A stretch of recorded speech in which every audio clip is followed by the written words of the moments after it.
पिछले वीडियो में हम लोगों ने मौर्य प्रशासन के अंतर्गत केंद्रीय प्रशासन पढ़ा, प्रांतीय प्रशासन, स्थानीय प्रशासन। सामान्य रूप में मैंने चर्चा किया आपके साथ। और अब हम लोग मौर्य प्रशासन के अंग जो पक्ष हैं, विभिन्न जो शेष पक्ष हैं, उस पर हम लोग चर्चा करते हैं। और सबसे पहले अगर हम लोग देखें तो हम लोग अब जो गुप्तचर व्यवस्था को देखते हैं कि आखिर मौर्य काल में जो गुप्तचर व्यवस्था थी वो कैसी थी। गुप्तचर व्यवस्था, बच्चों, मौर्यकालीन गुप्तचर व्यवस्था की अगर हम बात करें तो काफ़ी उन्नतशील थी। दो प्रकार के गुप्तचर होते थे, दो प्रकार के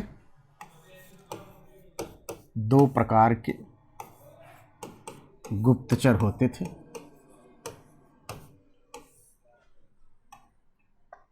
दो प्रकार के गुप्तचर होते थे।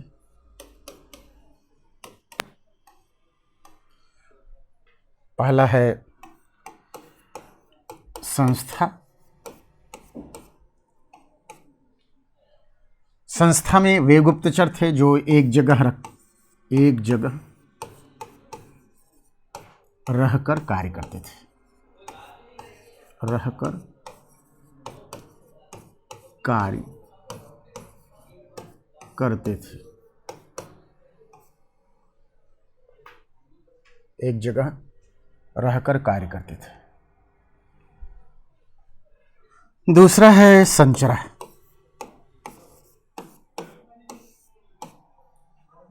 जो घूम घूम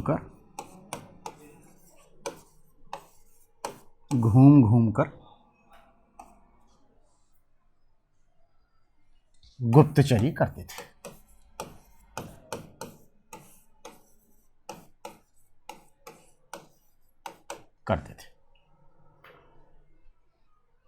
और जैसा कि मैंने आपको ऑलरेडी बताया कि कौटिल्य ने गुप्तचर विभाग के लिए एक शब्द इस्तेमाल किया है जिसे वो महामात्यापसर्प कहता है। महामात्यापसर्प कहते हैं।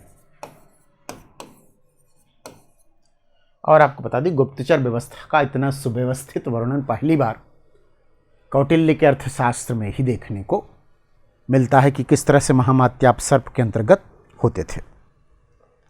अब इसमें भी अगर आप देखें बच्चे तो बहुत कैटेगरी के लोग जो है उसमें गुप्तचरों में भी बहुत तरह के लोग होते थे।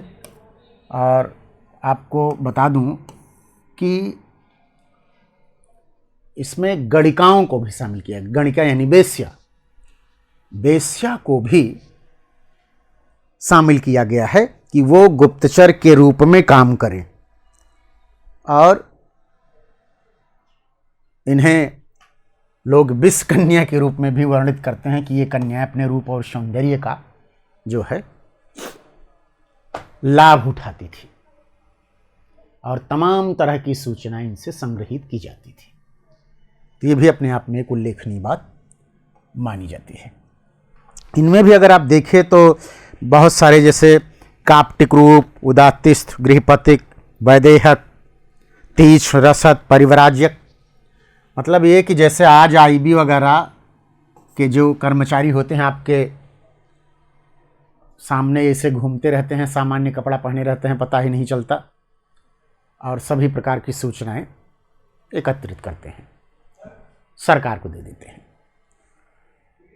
तो विभिन्न रूपों में साधु के भेष में लोग गुप्तचरी करते थे, कृषक के रूप में, और इधर उधर तमाम तरह के जो है सन्यासी, विद्यार्थी, किसान, व्यापारी, तपस्वी, सूरवीर, कोर प्रवृत्ति, भिक्षुणी, ठीक, तो तमाम तरह के लोग होते थे और ये गुप्तचरी करके सूचना देते थे। तो इस तरह से गुप्तचर व्यवस्था को हम देख सकते हैं। इसके बाद हम लोग न्याय प्रशासन पर चर्चा करते हैं कि आखिर मौर्यकालीन न्याय प्रशासन कैसा था। न्याय प्रशासन,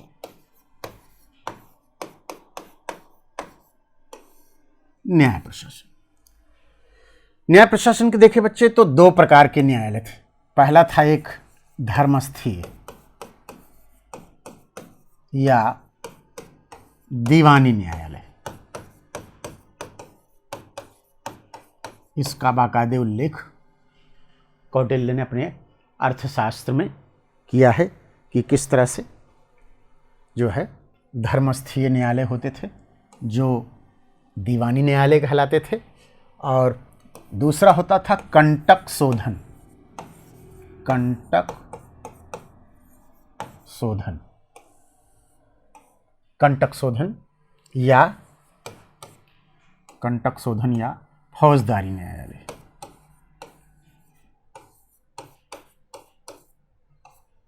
फौजदारी न्यायालय, कंटक शोधन या फौजदारी न्यायालय, दीवानी न्यायालय और फौजदारी न्यायालय, दो प्रकार के न्यायालय के प्रमाण हमको मिलते हैं। और जो धर्मस्थी यानी दीवानी न्यायालय जो होता था, उसका जो प्रमुख होता था उसे हम व्यवहारिक कहते थे। व्यवहारिक। और जो कंटक शोधन न्यायालय या फौजदारी न्यायालय का जो प्रमुख होता था, उसके प्रमुख को प्रदेष्टा कहते थे। प्रदेष्टा कहते थे। क्लियर हुई बात? यानी जो दीवानी न्यायालय है उसका जो प्रमुख न्यायाधीश होता था बच्चों, उसे हम व्यवहारिक कहते थे। और जो कंटक शोधन यानी जो फौजदारी न्यायालय होता था, उसके प्रमुख को हम लोग प्रदेष्टा कहते थे। इस तरह से दो प्रकार के न्यायालय कार्य करते थे। इसके अलावा अगर आप देखिए कि अशोक के काल में जनपद का जो मुख्य न्यायाधीश था वो राजुक होता था। अशोक के काल में जनपद का मुख्य न्यायाधीश, जनपद का मुख्य न्यायाधीश राजुक होता था। राजुक होता था। राजुक होता था। अगर हम कानूनों की बात करें बच्चों, तो मौर्यकालीन जो व्यवस्था थी उसमें कानून जैसे धर्म, व्यवहार, चरित्र, राज शासन यानी राजाज्ञा, धर्म, कानून, व्यवहार, राजाज्ञा, मतलब चार तरह के हम जो है धर्म, व्यवहार, चरित्र, धर्म, व्यवहार, चरित्र। ठीक बच्चों, तो हम देख सकते हैं कि चार स्रोत थे कानून के, चार अंगों का वर्णन किया गया है। धर्म यानी जो सार्वभौमिक हो, चरित्र के अंतर्गत अगर आप देखना चाहें तो देखेंगे कि जो गांव के लोग अपने रीति रिवाज, परंपरा इत्यादि को मानते थे, वो कानून होता था। व्यवहार के अंतर्गत अगर हम देखें बच्चों, तो व्यवहार में पुराने निर्णयों के आधार पर निर्णय दिया जाता था। और राजाज्ञा नाम से स्पष्ट है कि जो राजा आदेश देता था, राजा द्वारा जो बनाया गया कानून था, वह कानून होता था। और ये सबसे ऊपर माना गया है। कानून के अंग के रूप में इन चार को कानून के अंग, दंड में अगर आप बच्चों देखो तो दंड में मृत्युदंड, अंग विच्छेद,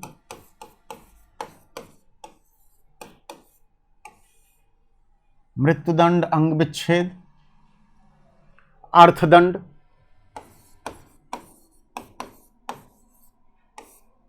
प्रमुख रूप से बच्चों यही माने जाते थे कि अगर कोई व्यक्ति उल्लंघन करता था तो कारावास, जुर्माना, अंग विच्छेद जैसे दंड प्रचलित थे। इस तरह से हम देख सकते हैं न्याय व्यवस्था को। अब हम लोग राजस्व व्यवस्था को, राजस्व प्रशासन को देखते हैं। राजस्व प्रशासन, जैसा कि बच्चों आपको कौटिल्य पढ़ाते समय मैंने आपको बताया था कि कौटिल्य ने बताया था कि पूरे प्राचीन काल में कर की दर जो है 1/6 भाग ही होती थी। 1/6 भाग था, जबकि हमेगस्थनीज 1/4 बताता है। लेकिन सामान्यतः यही माना जाता है बच्चों कि 1/6 भाग ही मौर्य काल में कर लिया जाता था, स्पेशली भूमि कर, क्योंकि भूमि कर ही राजस्व का प्रमुख स्रोत था। भूमि कर राजस्व का प्रमुख स्रोत था, प्रमुख स्रोत था। Is it clear? यानी भूमि कर से ही सबसे ज्यादा आय होती थी।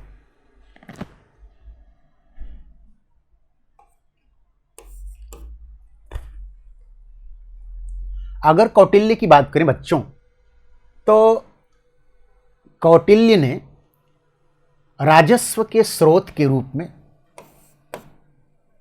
7 स्रोतों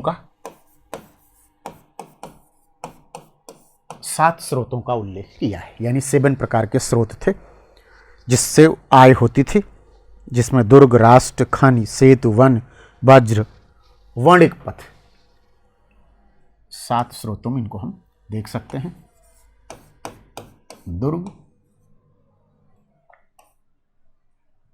दुर्ग का मतलब यहाँ ये है बच्चों की जो नगरों से प्राप्त होती थी। राष्ट्र यानी जनपद से, दूसरे स्रोत के रूप में राष्ट्र को हम देखते हैं जो जनपद इत्यादि से जो है प्राप्त होती थी। तीसरे में अगर हम खनि यानी खानों से जो प्राप्त होता था उसे हम खनि कहते हैं। खदानों इत्यादि से बहुत सारी चीज़ों पर अब मैंने आपसे शेयर भी किया था कि किस तरह से जहाजरानी वगैरह जैसे उद्योग हैं उन पर एक अधिकार था, कुछ शराब जैसे उद्योग भी थे उससे भी। सेतु यानी फल फूल, वन यानी वनों से, वन यानी वनों से, सेतु यानी फल फूल से जो लिया जाता, वन यानी वनोत्पाद से जो लिया जाता था वो भी एक महत्वपूर्ण स्रोत माना जाता था। ब्रज यानी पशुओं से प्राप्त जो आय होती थी उसे हम ब्रज कहते हैं, ब्रज। और इसके अलावा वाणिज्य पथ बच्चों, यानी जो पथ कर लिए जाते थे व्यापार वाणिज्य के बारे में, उत्तरापथ, दक्षिणापथ, तमाम मार्गों का उल्लेख भी। जैसे मेगास्थनीज में मैंने आपको बताया था कि बंगाल से और सिंध के बीच उत्तरापथ मार्ग का वर्णन करता है वो, कि कितना बड़ा ये मार्ग था, मौर्य काल का सबसे बड़ा मार्ग था जो व्यापार वाणिज्य की दृष्टि से काफी महत्वपूर्ण माना जाता था। इसके अलावा अगर देखें बेटा तो सीता जो थी राजकीय भूमि थी। राजकीय भूमि को सीता कहा जाता था। और मैं आपको ये भी ऑलरेडी बता चुका हूं बच्चों कि सीता अध्यक्ष, जो अध्यक्षों 26 अध्यक्षों की चर्चा किया था, तो मैंने बताया था कि सीता अध्यक्ष जो होता था वो राजकीय भूमि का प्रमुख होता था, उसकी आय को सीता कहा जाता था। और इसके अलावा अगर आप देखिए तो जो स्वतंत्र रूप से किसान वगैरह कार्य करते थे उनसे जो है 1/6 से 1/4 के बीच लिया जाता था। मौर्य काल में विभिन्न प्रकार के करों का उल्लेख मिलता है और इन करों की एक लंबी सूची है। आपको ये भी बता दूं कि पहली बार कौटिल्य के अर्थशास्त्र में, पहली बार कौटिल्य के अर्थशास्त्र में, या कौटिल्य ने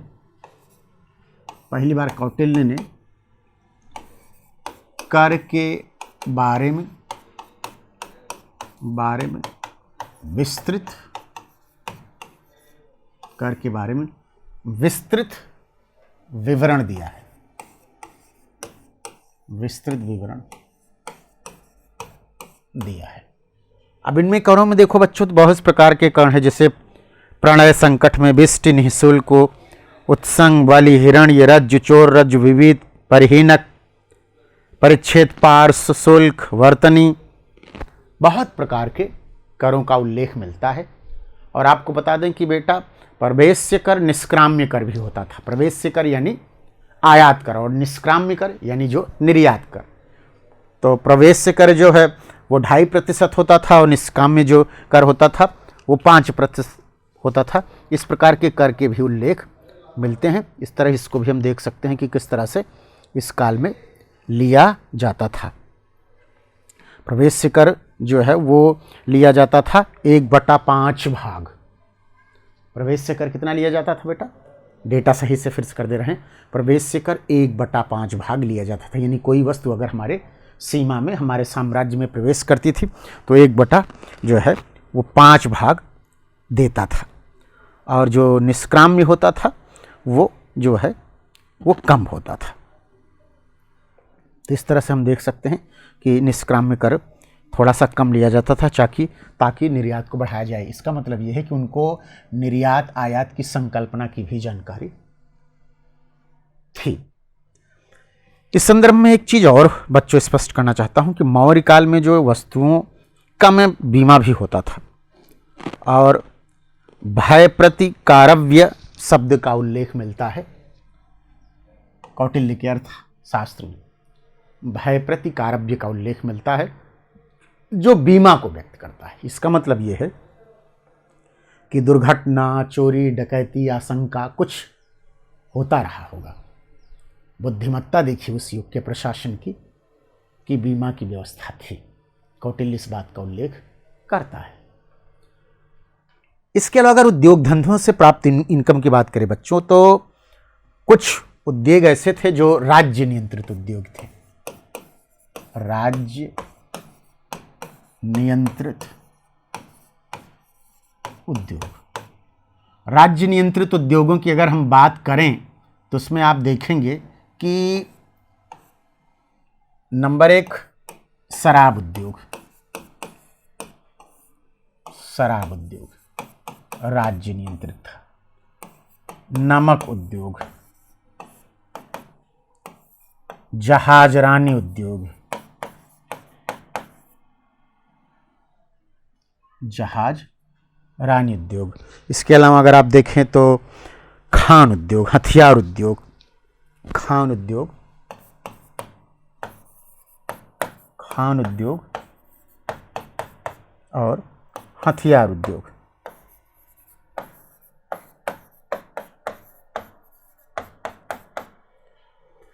मतलब 5 है। ये कभी भी बेटा आपसे पूछे जा सकते हैं एग्जाम में, प्रीलिम्स के एग्जाम में, कि निम्न में से किस उद्योग को राज्य के नियंत्रण में रखा गया था या निम्न में से किसे नहीं रखा गया था। तो आपके दिमाग में होना चाहिए कि जैसे शराब उद्योग है, नमक उद्योग है, जहाजरानी उद्योग है, खान उद्योग है, हथियार उद्योग है। ये जो है 5 उद्योग हैं जो राज्य के नियंत्रण में माने जाते थे। ठीक, तो राज्य नियंत्रित उद्योगों के अंतर्गत हम 5 उद्योगों की चर्चा करते हैं। और एक विदेशी था स्ट्रैबो। स्ट्रैबो को भी मैं यहाँ मेंशन कर दूं बच्चों कि स्ट्रैबो भी इस बात को व्यक्त करता है कि जहाजरानी उद्योग पर राज्य का नियंत्रण था। इसको इस तरह से भी हम देख सकते हैं। अब हम लोग थोड़ी सी सैन्य प्रशासन पर चर्चा करते हैं। सैन्य प्रशासन, सैन्य प्रशासन। सैन्य प्रशासन को अगर हम देखें बच्चों तो सैन्य प्रशासन में जैसा कि बता दूं आपको कि प्लिनी ने 6 लाख पैदल, 30,000 घुड़सवार, 9,000 रथ, इसी तरह से प्लूटार्क ने भी लिखा है कि 6 लाख की सेना लेकर के चंद्रगुप्त मौर्य ने पूरे भारत को रौंद डाला। जस्टिन भी कमोबेश इसी बात को व्यक्त करता है कि बड़ी सेना लेकर के चंद्रगुप्त मौर्य ने भारत को रौंद डाला। इसका मतलब है कि सैन्य तंत्र काफी बड़ा था। और यही नहीं, जस्टिन ने चंद्रगुप्त की सेना को डाकुओं का गिरोह कहा था। डाकुओं का गिरोह कहा था। गिरोह कहा था। जस्टिन ने चंद्रगुप्त मौर्य की सेना को क्या कहा था बच्चों? डाकुओं का गिरोह कहा था। मेगास्थनीज ने जिस तरह से पाटलिपुत्र के नगर प्रशासन का वर्णन किया था बच्चों, उसी तरह से इसने सैन्य प्रशासन का भी वर्णन किया है। सेम वर्णन। वो कहता है कि 6 समितियां थी, 5-5 सदस्यों वाली।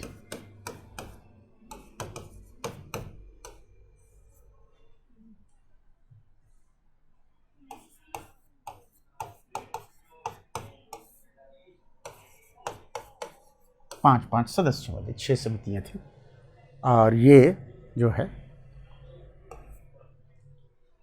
काम करती थी। ठीक, इनमें से अगर पहली जो समिति थी वो जल सेना से संबंधित थी, दूसरी जो थी रसद आपूर्ति से संबंधित थी, और तीसरी जो थी पैदल से, चौथी अश्वरोही, 5वीं गज और छठी रथ सेना के रूप में। रसद सामग्री,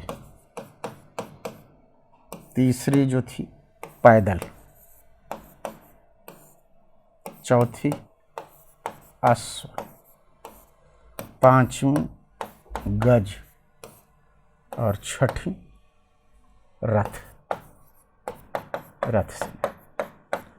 तो इस तरह से बच्चों हम देख सकते हैं कि कैसे जो है 5-5 सदस्यों वाली जो समितियां थी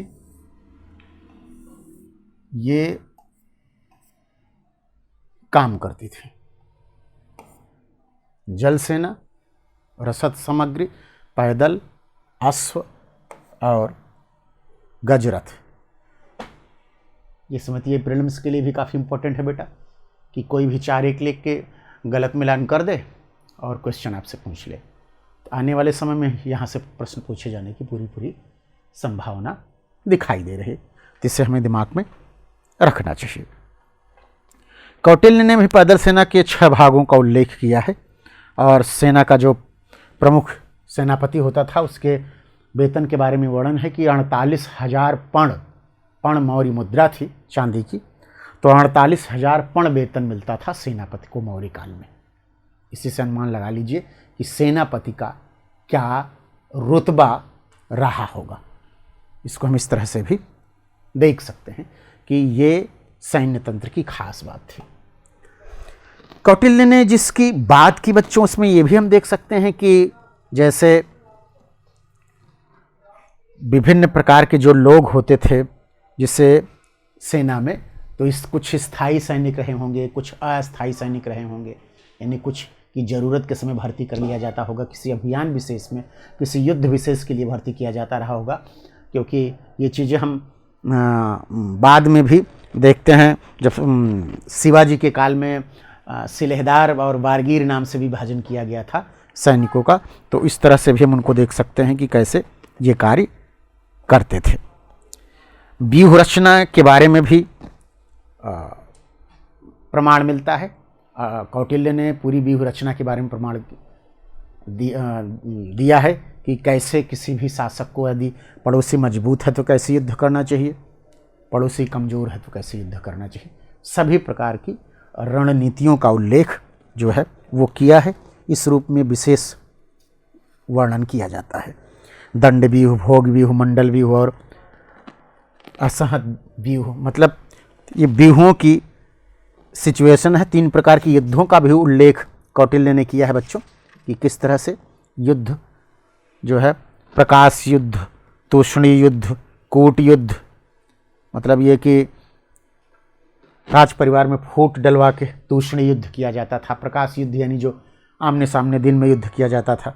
इसके अलावा कूटनीतिक युद्ध, कूटनीति के द्वारा युद्ध किया जाता था। इसको हम इस तरह से भी देख सकते हैं कि कैसे ये चीज़ें होती थी। मौर्य प्रशासन के अंतर्गत एक और महत्वपूर्ण चीज़ है बेटा, और वो है कल्याणकारी कार्य, कल्याणकारी कार्य, कल्याणी कार्य। कल्याणकारी कार्य के अंतर्गत, वेलफेयर के अंतर्गत जो बेटा होता था, जैसे कुआं खुदवाना, कुआं, बाग, नहर, सड़क, चिकित्सालय, चिकित्सालय, सराय और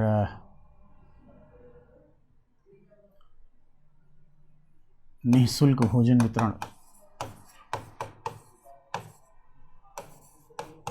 भोजन वितरण, निःशुल्क भोजन वितरण इत्यादि का भी उल्लेख मिलता है। तो कल्याणकारी कार्य के अंतर्गत हम इन सब बातों को देख सकते हैं बच्चों कि किस तरह से मौर्य काल में कल्याण के अंतर्गत किया जाता था कि लोगों को सड़क, अस्पताल, विश्राम गृह, मंदिर, शैक्षणिक संस्थान, नहर, कूप इत्यादि, राजमार्ग की मरम्मत करना, तमाम तरह की चीज़ें की जाती थी ताकि जो है वो प्रजा आनंद ले। तो इन सब के द्वारा भी, इन सब कार्यों के द्वारा, कल्याणकारी कार्यों के द्वारा भी मौर्य प्रशासन अपनी सार्थकता सिद्ध करता था। जिस बात को स्पष्ट करते हैं कि मौर्य काल में सिर्फ निरंकुश राजतंत्र ही नहीं था बल्कि कल्याणकारी कार्यों के उल्लेख भी हैं। स्पेशली अगर आप देखें बच्चों तो अशोक का 7वां स्तंभ लेख कल्याणकारी कार्यों की बात करता है, कल्याणकारी कार्यों की बात करता है,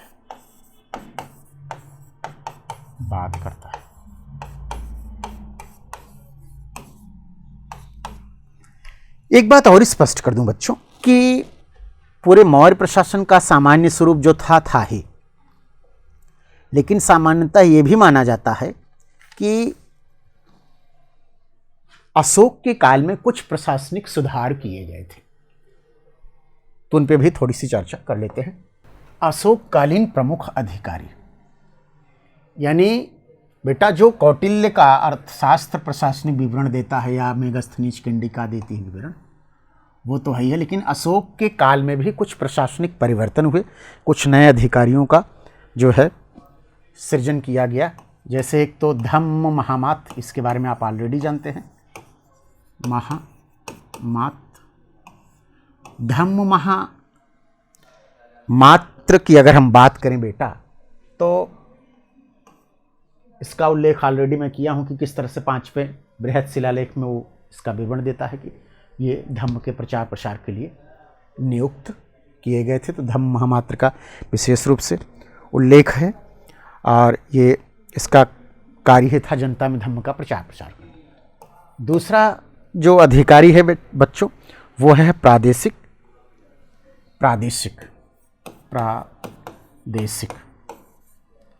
जो प्रदेश का अधिकारी होता था, यानी प्रांत का, एक तरह से प्रदेश का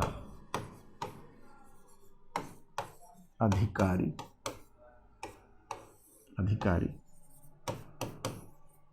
होता था। जो प्रदेश का अधिकारी होता था उसे प्रादेशिक कहा गया है। तीसरा है बेटा राजुक, जनपद का अधिकारी था,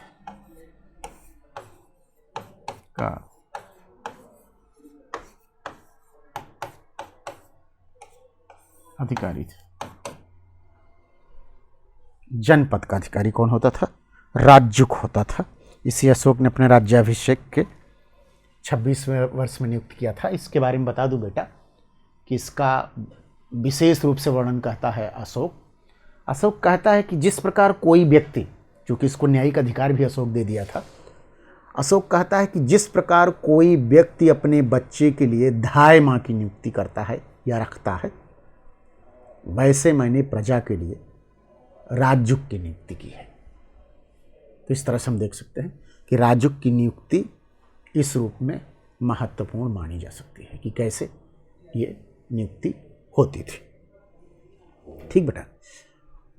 अब इसके अलावा अगर आप देखें तो एक चौथे अधिकारी का नाम आता है युक्त। ये एक कर्मचारी की तरह था जो राजयुग के अधीन कार्य करता था। युक्त राजयुग के अधीन काम करने वाला है। और अगर आपको याद हो बेटा तो प्रादेशिक, राजयुग और युक्त यानी 2, 3, 4 इन तीनों का उल्लेख अगर आप देखें तो तीसरे बृहद शिलालेख में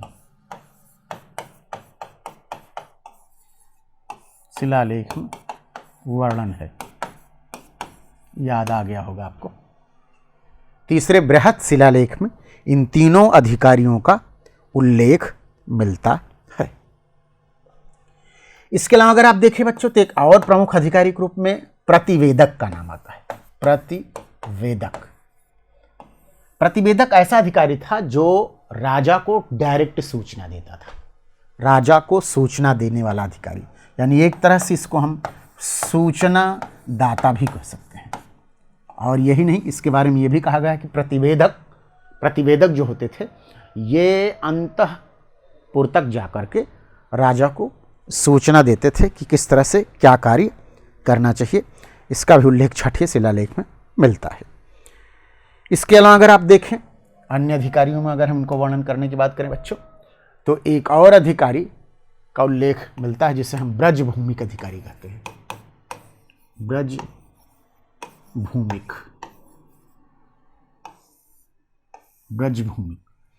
ब्रजभूमिक अधिकारी के बारे में कहा जाता है बच्चों कि ये जो है पशुओं की देखभाल करने वाला अधिकारी था। पशुओं की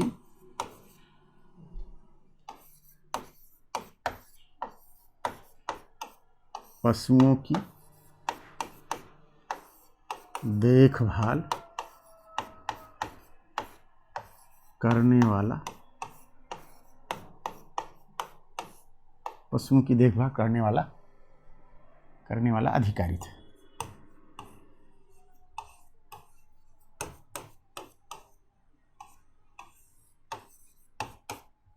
पशुओं की देखभाल करने वाला अधिकारी ब्रजभूमिक था। एक और अधिकारी जो इतिझाका महामात्र,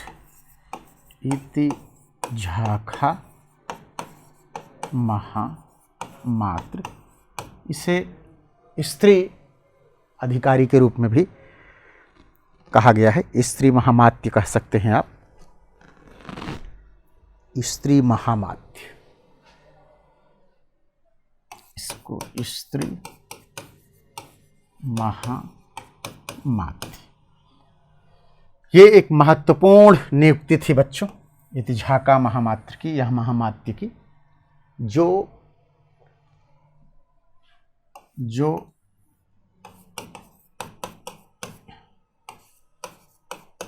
स्त्रियों के लिए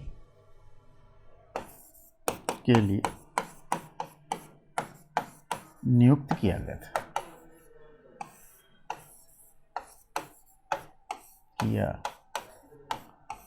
था।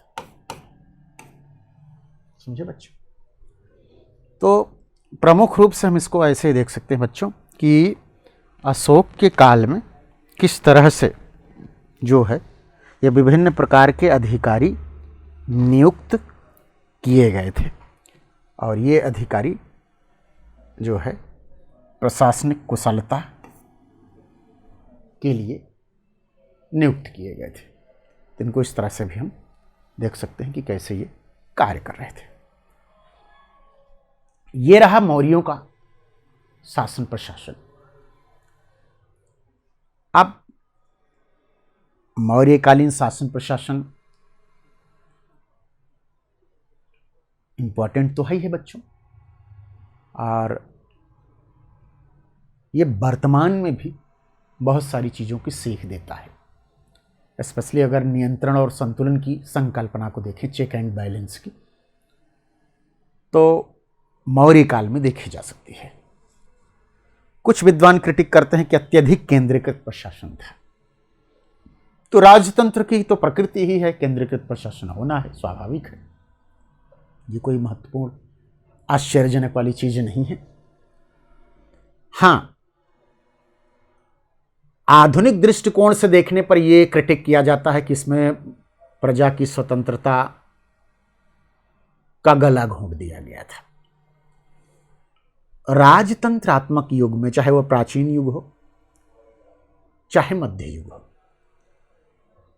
इन दोनों में अगर आप देखें तो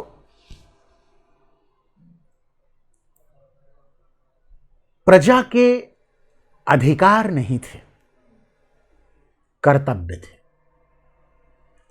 अधिकार नाम का था, क्योंकि अधिकार की संकल्पना मूलतः आधुनिक युग से जुड़ी हुई है। लेकिन हम इसको इस वे में भी खारिज नहीं कर सकते, क्योंकि अगर देखें आप बेटा कि कौटिल्य कहता है कि प्रजा सुखे सुखे राजा, प्रजा हिते हिते राजा, यानी प्रजा के सुख में राजा का सुख है, प्रजा के हित में राजा का हित है। तो कोई आज की तरह फंडामेंटल राइट्स की संकल्पना नहीं थी, मूल अधिकार की संकल्पना नहीं थी, या ह्यूमन राइट्स की संकल्पना नहीं थी, मानवाधिकार की अवधारणा नहीं थी। लेकिन अगर किसी राज्य के आदर्श की बात में यह शामिल हो कि प्रजा के हित और सुख में ही राजा का हित और सुख है, तो इससे बड़ी चीज क्या हो सकती है। तो मूल्यबोध आदर्श तो लोकतांत्रिक प्रकृति के दिखाई देते हैं, लेकिन जो मैकेनिज्म थी वो मोनार्कियल थी। इसके अलावा अगर आप देखें तो कहा जाता है कि रोमिला थापर जैसे हिस्टोरियन कहते हैं कि मौर्यों का जो अधिकारी तंत्र था, ब्यूरोक्रेसी जो थी, वह इस ढंग से काम करती थी कि जन सामान्य के अधिकार उसमें दिखाई ही नहीं देते थे। लेकिन ब्यूरोक्रेसी तो वही कार्य करती थी, वैसे ही कार्य करती थी जैसा कि सम्राट कहता था। तो यानी एक तरह से केंद्रीकृत शासन प्रणाली का होना, निरंकुश ऊपर से केंद्रीकृत शासन प्रणाली। लेकिन राजतंत्रात्मक युग में ऐसी ही व्यवस्था होती है, इसलिए इसका इस ढंग से क्रिटिक नहीं किया जा सकता है। अब हम लोग मौर्यकालीन सामाजिक व्यवस्था पर चर्चा करते हैं। सामाजिक व्यवस्था,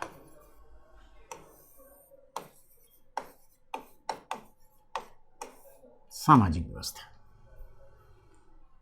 सामाजिक व्यवस्था में अगर आप देखें बेटा तो वर्ण व्यवस्था जाति के रूप में स्थापित ही है। वर्ण व्यवस्था जाति व्यवस्था के रूप में स्थापित है।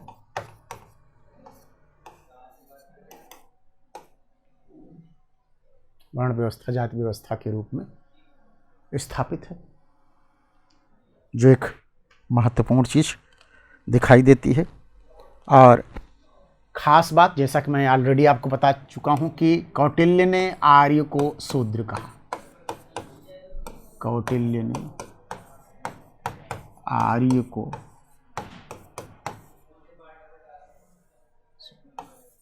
शूद्र को आर्य कहा। सॉरी, लड़ गई थी लाइन।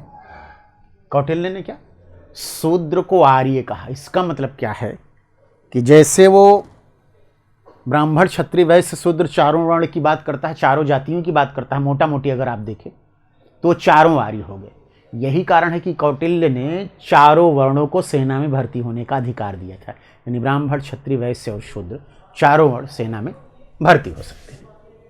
तो ये भी एक महत्वपूर्ण चीज मानी जाती है कि कैसे जो है कौटिल्य ने शूद्र को आर्य कह करके सामाजिक जो सोपान क्रम था उसको व्यक्त किया।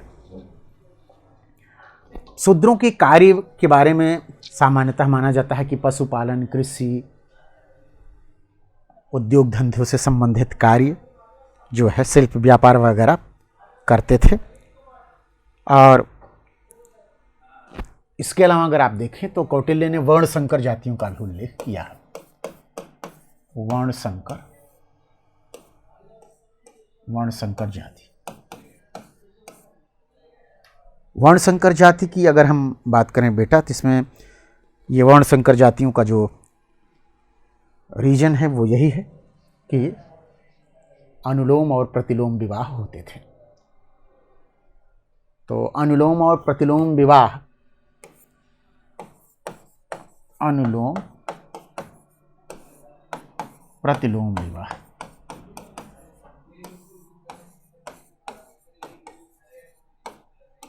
अनुलोम और प्रतिलोम विवाह, इन पे अगर हम चर्चा करें बच्चों कि आखिर अनुलोम और प्रतिलोम विवाह में क्या चीज़ें विशेष रूप से उल्लेखनीय मानी जा सकती हैं, तो हम इसमें देखते हैं कि सूत्र काल से ही बच्चों, सूत्र काल से ही हम देखते हैं कि विवाह के बारे में कुछ धारणाएं विकसित हुई।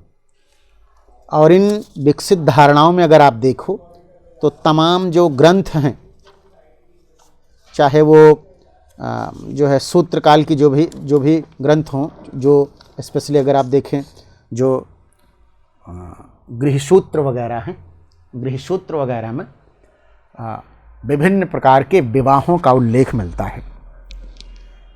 गृहसूत्र में बच्चों 16 प्रकार के संस्कारों का उल्लेख मिला है। और गृहसूत्र की रचना सूत्र काल में हुई थी। थोड़ी सी मैंने चर्चा किया था जब आपको वेदांग पढ़ाया था, तो कल्प के अंतर्गत जो है इन बातों को बताया था। लेकिन मैं यहाँ आपको थोड़ा सा शेयर कर देता हूँ कि सूत्र काल में, यानी बुद्ध का जो पीरियड था, बुद्ध का समय है, वही सूत्र काल माना जाता है, जब स्मृतियों की भी जो है रचनाएं शुरू हो गई। सूत्र काल में विभिन्न प्रकार के विवाहों का उल्लेख मिलता है। और उसमें भी अगर आप देखें तो गृह सूत्र में जो है वो 8 प्रकार के विवाह मिलते हैं। पहले थोड़ा सा अनुलोम विवाह आपको स्पष्ट कर दूं, प्रतिलोम विवाह। फिर अनुलोम विवाह का यहाँ अर्थ है बेटा कि सेम वर्ण में विवाह हो या उच्च वर्ण का वर हो, निम्न वर्ण की कन्या हो, तो भी ये अनुलोम विवाह माना जाता है। ठीक। प्रतिलोम विवाह का अर्थ होता है कि कन्या उच्च वर्ण की हो और वर निम्न वर्ण का। मैं यहां स्पष्ट कर दूं कि कन्या उच्च वर्ण की, उच्च वर्ण की, और वर निम्न वर्ण का।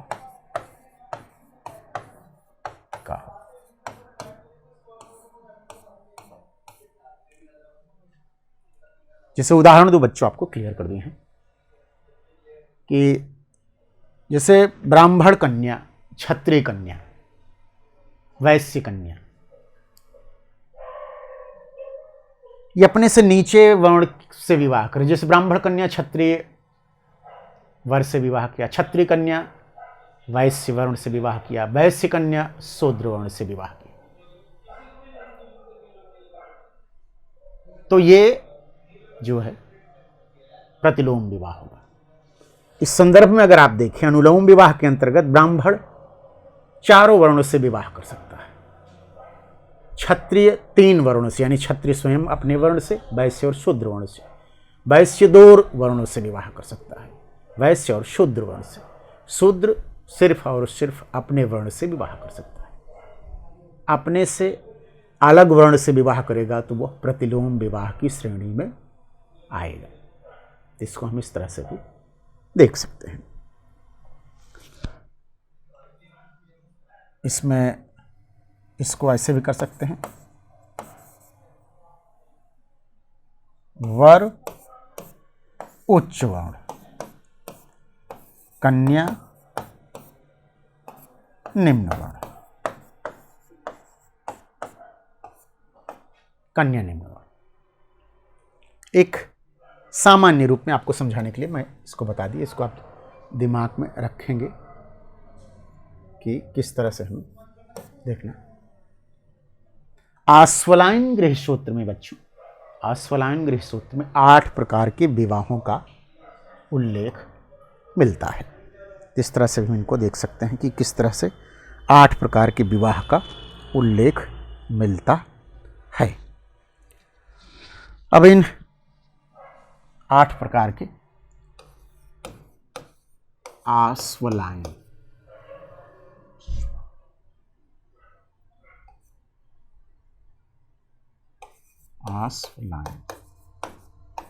गृह सूत्र में 8 प्रकार के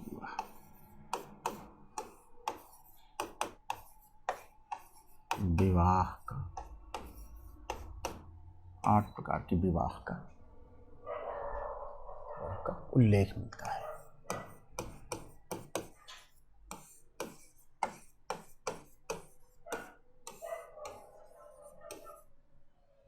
ठीक, इन विवाहों में अगर हम देखें तो ब्रह्म विवाह,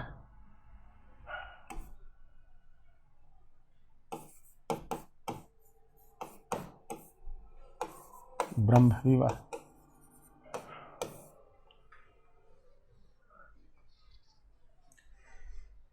कहा जाता है कि यह विवाह का सबसे उत्तम प्रकार माना जाता है बेटा। इसमें पिता वर को बुलाकर अपनी कन्या सौंप देता है और आधुनिक विवाह का रूप यही है, ब्रह्म विवाह। पिता वर को बुलाता है और कन्या को सौंप देता है। पिता वर को घर बुलाता है, बुलाकर कन्या सौंप देता है।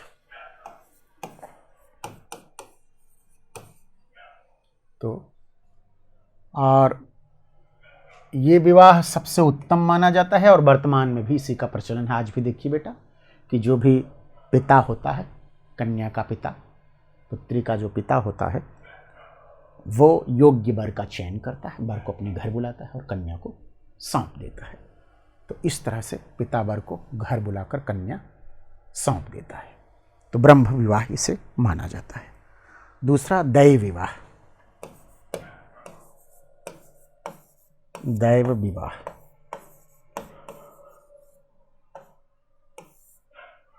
दैव विवाह, दैव विवाह में क्या होता है कि इस विवाह में कन्या का पिता एक यज्ञ का आयोजन करता है, यज्ञ आयोजन, और जो उस यज्ञ का आयोजन कर लेता है उसे कन्या सौंप दिया जाता था। यानी जो ब्राह्मण यज्ञ का संपादन करता था।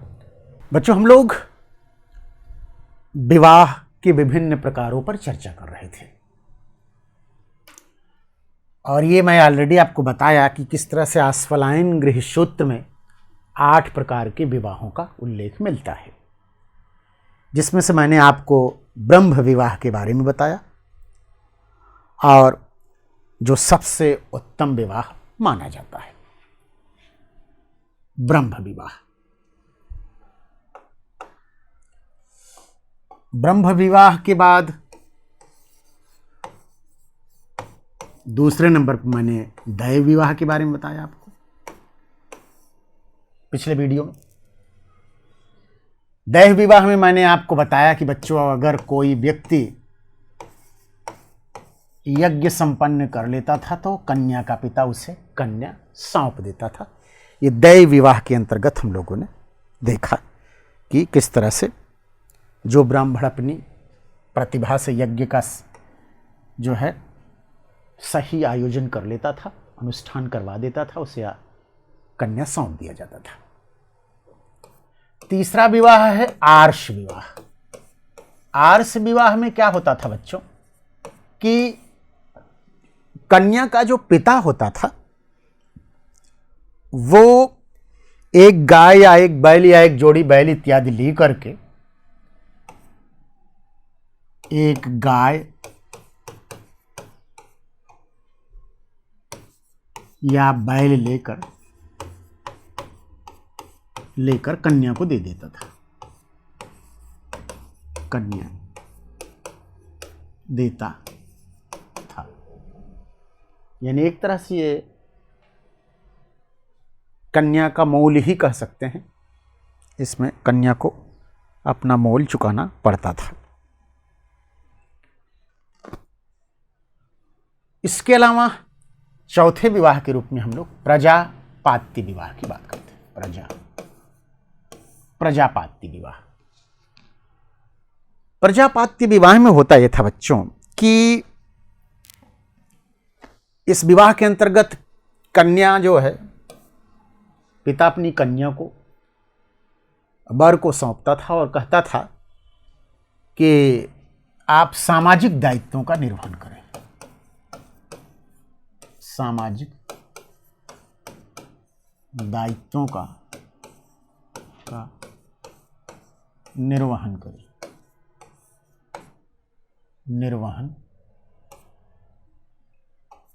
दायित्वों का निर्वहन करें। प्रजापात्य विवाह में ये माना जाता है कि कन्या के पिता ये बल, मतलब इस बात पर बल देता था कि आदेश देता था एक तरह से कि मिलकर कर्तव्यों का निर्वहन करें। इस प्रकार इस विवाह में पिता वर से एक प्रकार की वचनबद्धता चाहता है कि आप सामाजिक दायित्वों का निर्वहन करें।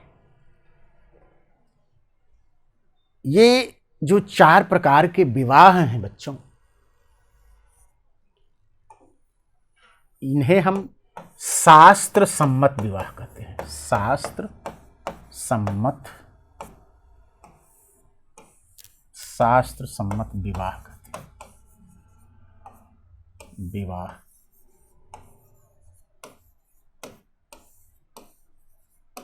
कहते हैं, शास्त्र सम्मत विवाह इसको हम कहते हैं। और इसके बाद जो विवाह का नंबर आता है उससे हम जो है असुर विवाह कहते हैं। असुर विवाह।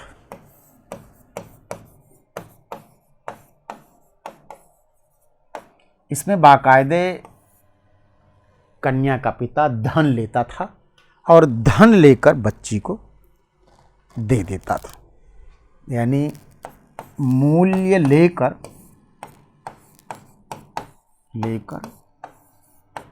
कन्या सौंपता था।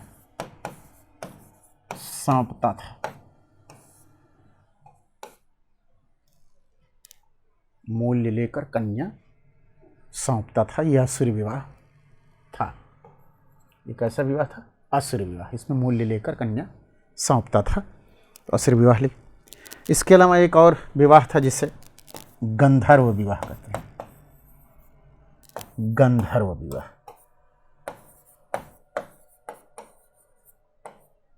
ये एक प्रकार का प्रणय विवाह है, प्रेम विवाह भी इसको हम कह सकते हैं।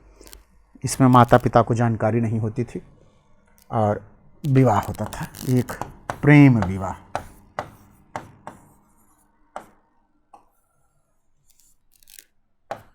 स्वयंवर विवाह भी इसी में आता है। स्वयंवर विवाह इसी में आता था। स्वयंवर विवाह को भी इसी में शामिल किया जाता है। राक्षस विवाह अगले विवाह के रूप में राक्षस विवाह का उल्लेख मिलता है। विवाह इसमें कन्या का अपहरण करके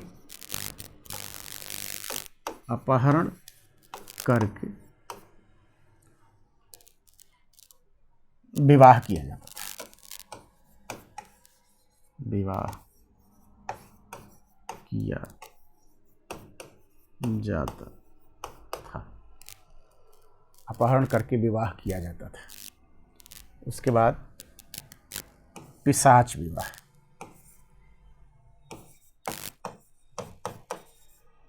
पिशाच विवाह मतलब इस विवाह में बच्चों बलात्कार वगैरह करके जो है कन्या का जबरदस्ती बलात्कारात करके विवाह किया जाता था। जबरदस्ती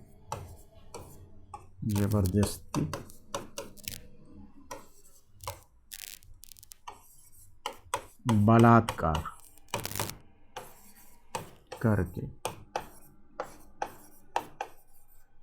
विवाह किया जाता था।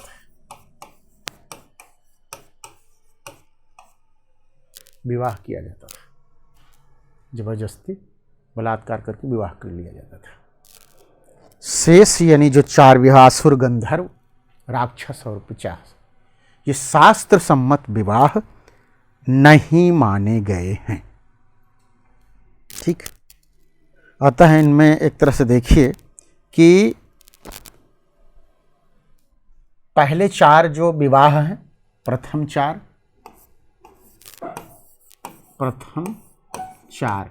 इनमें कौन कौन सा है? ब्रह्म, दैव, आर्ष, प्रजापति, शास्त्र सम्मत।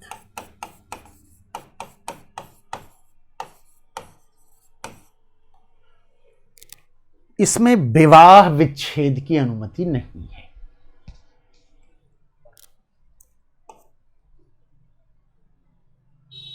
दूसरे जो 4 हैं,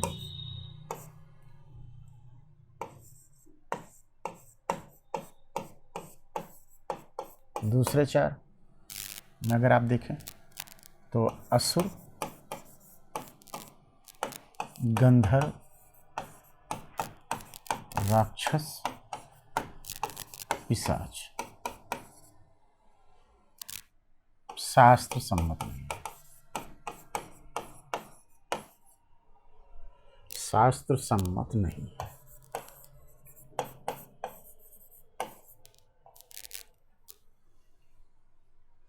शास्त्र सम्मत नहीं है। इसमें विवाह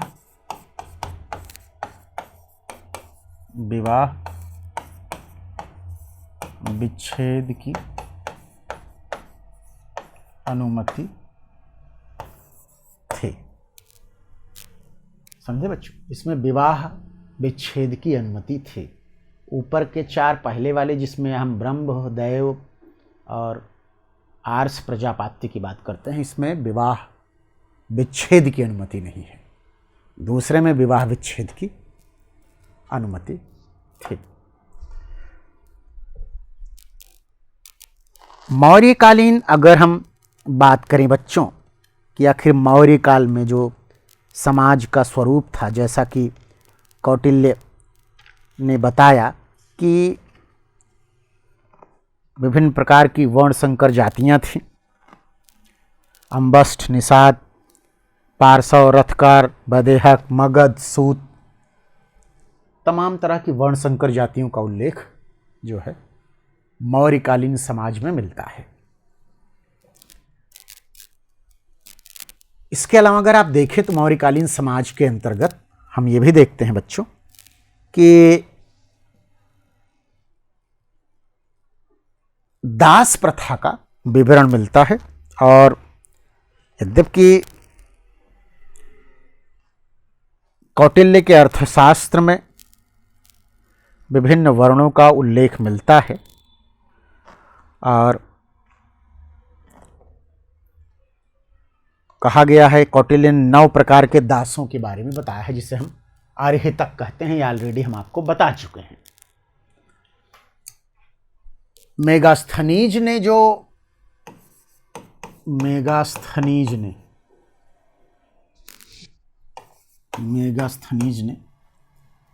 भारतीय समाज में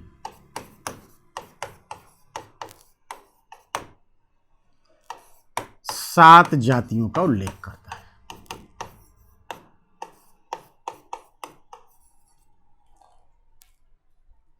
मेगास्थनीज ने भारतीय समाज में 7 जातियों का उल्लेख करता है। इनमें अगर आप देखें तो सबसे पहले है दार्शनिक, फिर कृषक, फिर शिल्पी, ग्वाले, फिर शिल्पी,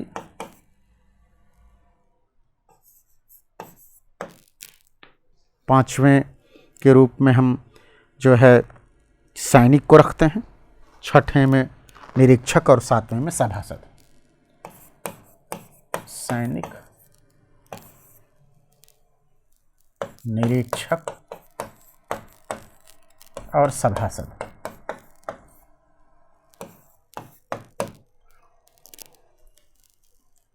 ये बातें स्पष्ट करती हैं कि मेगास्थनीज को भारतीय समाज की समझ नहीं थी, संरचना, वर्गगत संरचना, जातिगत संरचना की समझ नहीं थी। इसीलिए यह कहता था कि जो है 7 जातियां होती थीं। इसको हम इस तरह से भी देख सकते हैं, ये 7 जातियां नहीं होती थीं। ठीक, मेगास्थनीज वाले विवरण मैंने आपको ये भी बताया था कि वो कहता है दास प्रथा नहीं थी, लेकिन दास प्रथा भारत में थी। कौटिल्य ने 9 प्रकार के दासों का वर्णन किया है। स्त्री दशा की अगर हम बात करें, स्त्री दशा, स्त्रियों की दशा की अगर हम बात करें,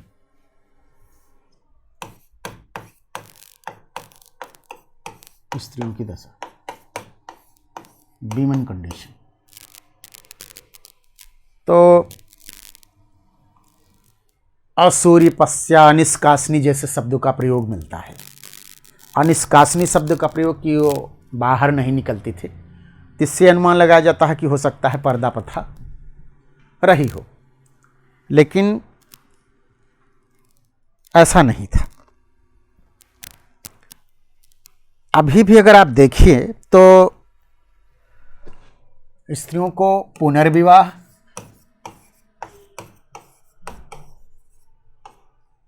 नियोग प्रथा की अनुमति थी।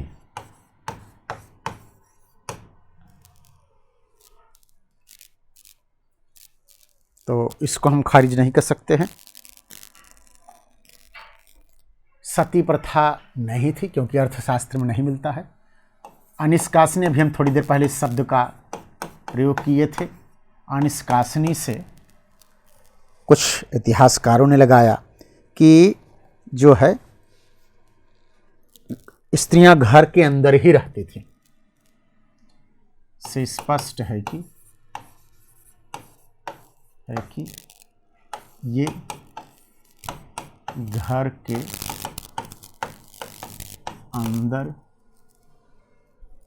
अंदर ही रहती थी।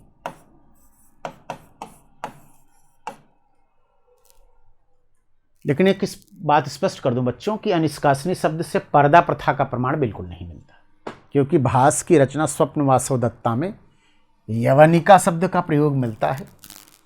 वहीं से लोग पर्दा, लेकिन उसमें भी लोग कहते हैं कि यवनिका वो किसी नाटक के पर्दे की बात होती है। बट यह है कि सामान्यतः माना जाता है कि पर्दा प्रथा नहीं थी। मौर्य काल में तो कम से कम पर्दा प्रथा नहीं थी। सती प्रथा के भी प्रमाण नहीं मिलते हैं, लेकिन अब जैसे स्ट्रैबो जैसे कुछ विद्वान हैं, वो कहते हैं कि पंजाब की कठ जनजाति में सती प्रथा थी, लेकिन ये बहुत पुख्ता प्रमाण नहीं माने जाते हैं। इसके अलावा अगर आप देखें बच्चों कि वेश्यावृत्ति समाज में थी। वेश्यावृत्ति थी। इसमें भी अगर आप देखें बच्चों तो स्वतंत्र रूप से वेश्यावृत्ति करने वाली स्त्रियों को रूपा जीवा कहा गया है। रूपा जीवा कहा गया है। ये स्वतंत्र रूप से वेश्यावृत्ति करती थी और इनको ये कहा गया है। और ये भी कहा जा रहा है कि जो है ये गुप्तचर विभाग में काम करती थी। मैं आपको ऑलरेडी बता चुका हूँ। गणिकाध्यक्ष एक विभाग ही था, कौटिल्य ने अर्थशास्त्र में लिखा है, जो वेश्याओं की गतिविधियों को देखता था। और यही नहीं, आपको ताज्जुब होगा बच्चों कि इन वेश्याओं से कर लिया जाता था, इनसे कर लिया जाता था।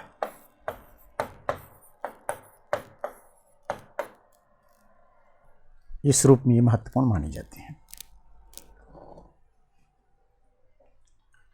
शिक्षा और मनोरंजन के अंतर्गत अगर हम देखें बच्चों, शिक्षा एवं मनोरंजन, शिक्षा एवं मनोरंजन के अंतर्गत अगर हम देखें तो जैसे 3 शिक्षा केंद्र उस समय थे, तक्षशिला, उज्जैन और वाराणसी। तक्षशिला,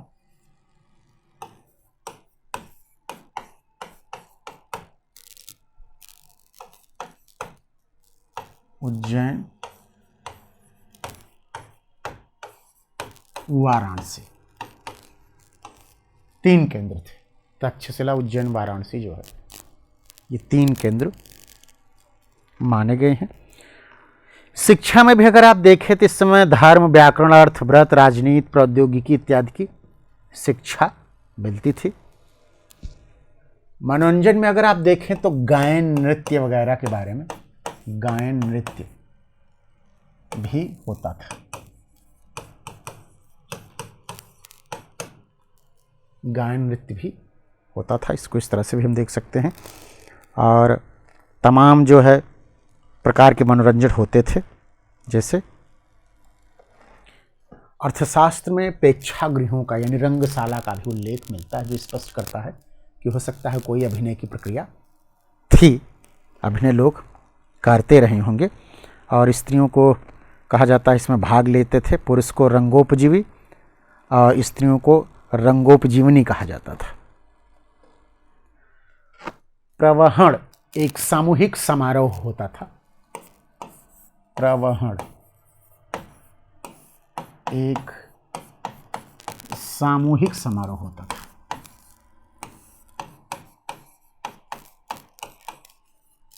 सामूहिक समारोह होता था। सामूहिक समारोह होता था। प्रवाह, इसके अलावा तमाम तरह के अन्य मनोरंजन के स्कोप भी देखे जा सकते हैं कि किस तरह से मनोरंजन होता था। तो ये मौर्यकालीन सामाजिक संरचना का लेखा जोखा है कि किस तरह से मौर्यकाल में ये कार्य होते थे।